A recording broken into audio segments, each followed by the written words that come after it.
जीवन का उद्देश्य क्या है?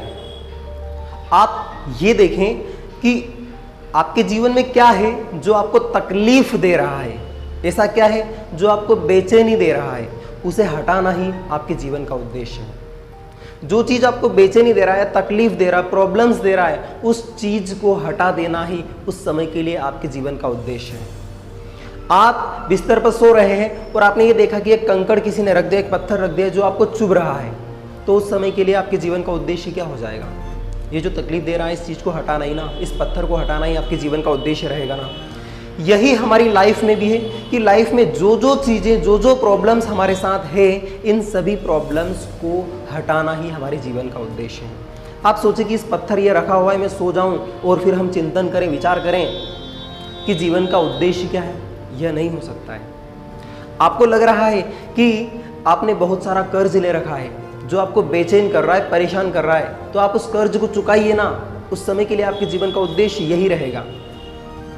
आपको लग रहा है कि रिलेशनशिप में आपको कोई प्रॉब्लम आ रही है, तो जो प्रॉब्लम आ रही है उसे हटाइए ना, यही उस समय के लिए आपका क्या रहेगा, उद्देश्य रहेगा। आपको लग रहा है कि आपको कोई बीमारी परेशान कर रही है, आप बीमार हैं, तो उस बीमारी का इलाज करवाकर उस बीमारी को हटाइए ना, यही उस समय के लिए आपके जीवन का उद्देश्य रहेगा। जिस समय पर जो चीज़ आपको बेचैनी दे रही है, परेशान कर रही है, उस चीज़ को हटाना ही हमारे जीवन का उद्देश्य है। ऐसा कुछ भी नहीं है, हम सोचते ना कि बहुत बड़ा उद्देश्य होगा, कुछ लंबी चीज़ें होती होगी, ऐसा कुछ भी नहीं है। ऐसी कोई चीज़ नहीं है जो आप सोच रहे हैं कि इस प्रकार का कोई उद्देश्य होगा, ऐसा कुछ भी नहीं है। अगर आपको लग रहा है कि पैसे की कमी है जो आपको परेशान कर रही है, तो आप पैसा कमाइए ना, यही आपके जीवन का उद्देश्य रहेगा। पैसे की कमी है तो आप पैसा कमाइए। अब आप सोचेंगे कि क्या ये सारी चीज़ें आसानी से ऐसे ही हो जाएगी? नहीं, ये चीज़, सभी चीज़ों का समाधान करना आसान नहीं है। आप जीवन में ये याद रखें कि दो चीज़ें हैं, एक चीज़ है चिंता, दूसरी चीज़ है चिंतन।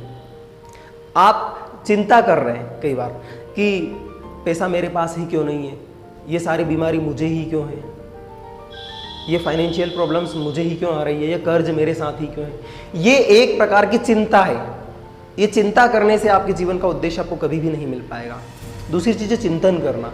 चिंतन ये करना कि ये जो प्रॉब्लम्स मुझे आ रही है, मैं इनको हटाऊं कैसे, इनका समाधान कैसे करूं, ऐसी क्या चीज़ है जिनसे मैं इनका सॉल्यूशन लेकर आ पाऊंगा। ये चिंतन है। चिंतन करने से ही इन सभी समस्याओं का समाधान हो पाएगा, और समाधान होने के बाद आपको जो पीस मिलती है, दिमागी शांति मिलती है, वही आपके जीवन का उद्देश्य है। तो आज से आप क्या करेंगे? चिंतन, और चिंता कभी भी नहीं करेंगे।